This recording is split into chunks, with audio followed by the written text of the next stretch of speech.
3 days, 3 cars from second Porsche pack, and 3 Le Mans winners. Hey guys, it's Jimmy here, and welcome back to Assetto Corsa for another video. Today, I'm going to be driving the Porsche 911 GT1, the 1998 Le Mans winner, in a 10-lap race around Brands Hatch. So this is going to be a laugh. I'm driving with AI, so I'm driving with this car and the McLaren, which you can just about see in the top right of your picture now. And they seem pretty well balanced. The McLaren maybe is a little bit slower, but yeah, I'm going to do this race, talk about the car a little bit, and have some fun. Enjoy! Here we are, I'm sitting on the grid at Brands Hatch. McLaren's all around us. All lights 5, 6, gear engaged, and away we go. A bit of a difficult getaway for a standing start here because of the way the start-finish straight is banked. But those are McLarens in front of us looking for a way through. Not going to try and go through there, I'll get crushed. I'm going to try and be nice and careful with this car at the start. Also bear in mind this car is a Le Mans winner. It's worth a lot of money in real life. I'm going to try and treat it that way in this race. No Gran Turismo overtakes, as much as I love doing those. Nice and easy through the first part of the course here, through Druids. Just trying to get ourselves into a nice position here, slot ourselves in. There's a McLaren in front, very slow there for the apex, backs me up big time. No doubt with a car on our inside now. Probably should have a look left button map, but you know me, throw caution to the wind and all that. So yeah, McLaren on the inside. McLaren again slowing in the apex. I'm going to just go around him now because he's going to be right up. A few places I've lost because of him. And you can see the speed difference here between the Porsche and the McLaren. So we're in that turbocharged glory. You get to hear those sexy chirping noises as we go round. Whereas the McLaren is an NA machine. We have a bit of a speed advantage over it. About 5 to 7 k's I'd say in a straight line. Maybe extending to 10 in a slipstream. But otherwise it's quite a similar car around here despite being 2 years older. We'll try and make our way nice and carefully through this technical section at the end of a lap. And now I'll sort of straight for our last corner, and that'll be 1 lap complete of Brands Hatch in the 911 GT1, which amongst the other cars is also a Le Mans winning car. As I mentioned at the start of the video, it's 3 days, 3 Le Mans winning cars. Bit of a treat for me. And really awesome to see them implemented in the sim. So again, big shout out to Kunos for getting those all sorted out and put it into Assetto Corsa.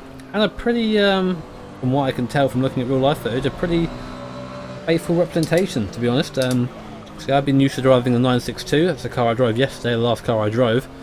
And that car, when you get on the power and hit the boost, it's like being punched in the back of the neck. It's such a sudden event. And this car's a lot smoother. Yeah, just using that grunt to get past the McLaren. Thank you very much. Pulling up behind another Porsche now. See there, it comes on very smoothly. But also comparatively, this has a lot less downforce than the 962, which is taking some getting used to. I mean, I'm running full downforce at the moment because I can't really get the car to work otherwise. The front end has a sort of mind of its own, just understeers a lot. And I'm still having issues in the corners. You know, I'm still not anywhere near the cornering speed of the cars I've been driving the last couple of days. It's just not as fast through the corners. It's something that is taking some getting used to. I mean, if the spec screens to be believed, this thing has about 600 horsepower. But it's pretty quick in a straight line. Well, you'd be forgiven for thinking that it's less, given how smooth that turbo comes in. Just trying to make sure we get a nice run onto the pit straight. There's the GT1 in front, having a look at the 2 McLarens.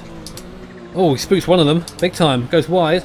Nearly comes back and hits me, luckily he doesn't, so we're just about to escape death there, which is nice. I think it was Druids again. Of course this car, this version that I'm driving, number 26 it is the version that won Le Mans, driven by Alan McNish and other drivers that I don't actually know the name of. I should have researched them really. Alan McNish is the only important one in my mind though, because Scottish Terrier mate. Just getting backed up on the apex again there. And what's interesting about this car during its season is it didn't actually do that well. In the FIA sports car season, this didn't win a single race. Mercedes dominated every round, pretty much. Yeah, at Le Mans, a race that didn't count towards championship points, not like today. They came 1-2. They just outlasted the Mercedes. So interesting to see that performance being a little bit better over that longer time frame. Of course, the sports car championship wasn't They weren't small races, so like a 1000k race, etc., but nowhere near a 24-hour race, and that's where you'd see the Porsche shine.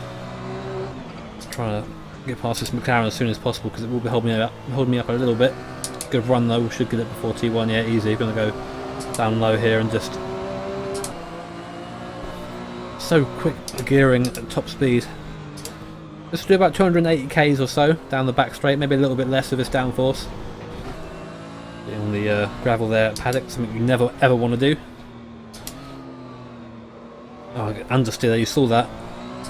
The tyres tried to bite, it just slid instead. I think this car has played with his understeer. I guess it's probably the default setup.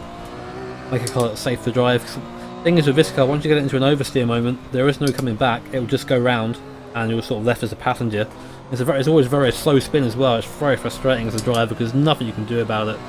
I can just sit there and wait for it to hit a wall or something. But coming down the back straight again, a bit closer to the guys in front, which is nice. This mid-cornering speed, really difficult to explain really. I mean, it's all about getting that front end hooked up before getting on the throttle again. They're completely nothing like the downforce cars that I've been driving before.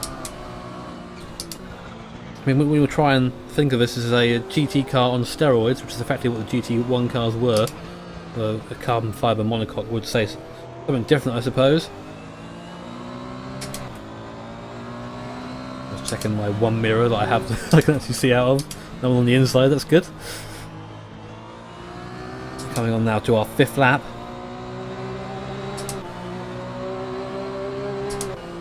Just looking at the guys in front, seeing where I can make a pass, thinking about it, thinking about where I'm strong. I'm pretty strong down to Druids. This car has pretty good mechanical grip. Got one, can we get two? Yeah, McLaren gives us the room. Left the door open, thank you very much. Though he's still there, got to give him that space. Turning nicely, just cut across the nose of McLaren there. So thank you very much, that's a position taken for us. 2 positions in as many corners. Now we can get onto the back of this other train again, and McLaren holding up the guys here. Like I said, McLaren a little bit slow around here. But it's still nice to race with another car, not to have a single make race. I'm not a fan of those, as I mentioned before. You can hear in the video I'm having to use the Formula Rim. I really wanted to use my sequential shifter, but I've actually lost my plate. I have no idea where it is now, so I'm pretty much only having an H-pattern shift for now. And if you guys, if anyone out there, this is a little plea for me, has a Thrustmaster TH8RS sequential shifter plate that they do not want, and are willing for me to buy at a reasonable price, of course, and please let me know, because Thrustmaster want like 35 quid for one. They can screw off, is what I'm saying for that. So yeah, quick shout out, or maybe a recommendation to a good sequential shifter that I might be able to fit on my rig, but again it has to be cheap because I am poor, because I've had to buy all this awesome Assetto Corsa content, haven't I? Yeah, it's great.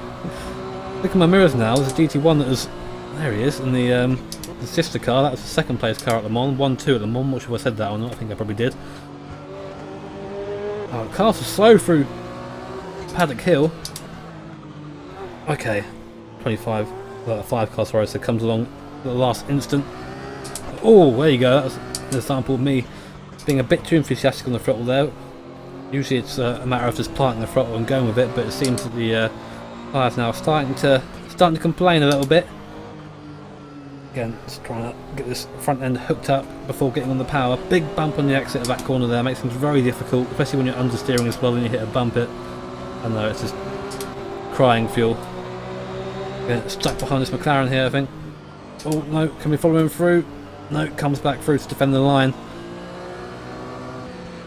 AA aren't too bad around here, a little bit overly aggressive in some places, but for the most part they're good to race.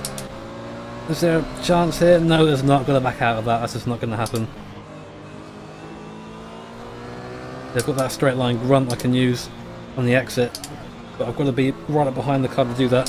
Not like that. You see the McLaren having a way better exit than me there, even wagging its tail at me to taunt me a little bit.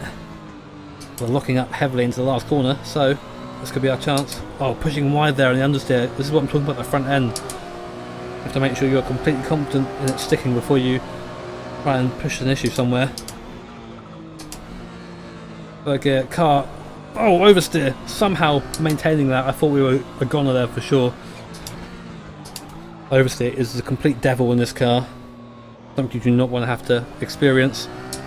Making good progress up the field though. I started back in 19th place or so.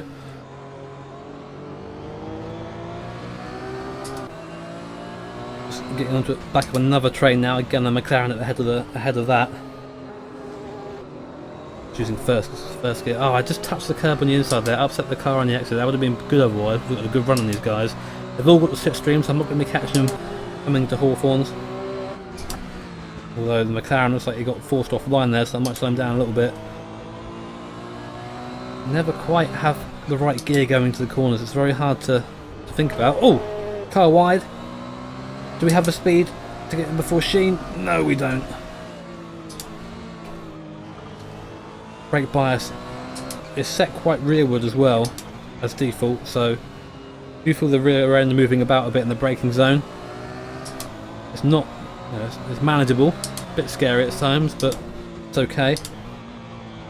Keeping an eye on that green liveried Porsche behind us. Not a fan of that livery, but oh well. To have a go up the inside of the paddock. I'm going to brake really early though because I don't like going quick into this corner. Looks like we've made it happen. The McLaren for some reason just backed out of that. Maybe had its own understeer problems. I can relate, brother. Understeer buddies for life. Yeah, but this car, the 919 and the 962 are the cars that interested me most in this second Porsche pack, and I have not been let down, to be honest. All the cars are very different, as they should be. All have their own little characteristics to them, and all have their own little perks to driving them. This car, for example, is a nice in-between. It's a really good representation of a GT1 car, of course. And you feel like a boss when you get a lap right. And of course that turbo noise as well, just to remind you of a, you know, just a bygone era.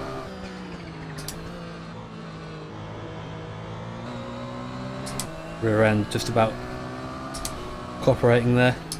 Trying to pick up the speed a little bit now.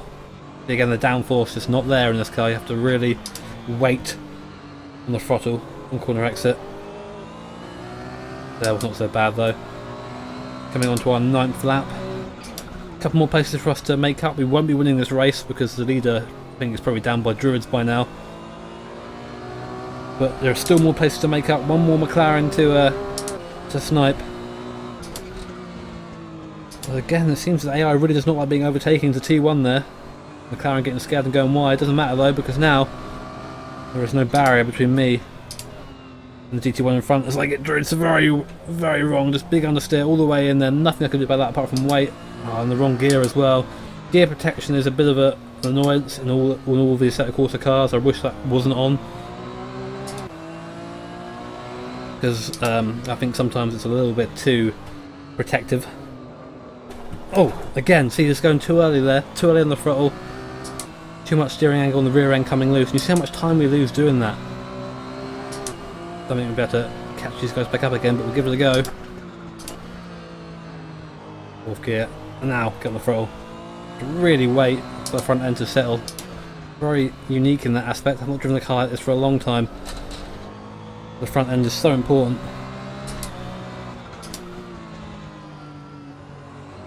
A bit nicer through there. Might have to carry a bit more speed this time. Last lap now. We'll be coming on to it in a minute. Trying to run over too much grass there, not the fastest way of doing things. Just braking a little bit earlier. Oh, on the bump there. I've got a bump and the car took off very briefly when you unlocked the wheel. No ABS in this car, of course.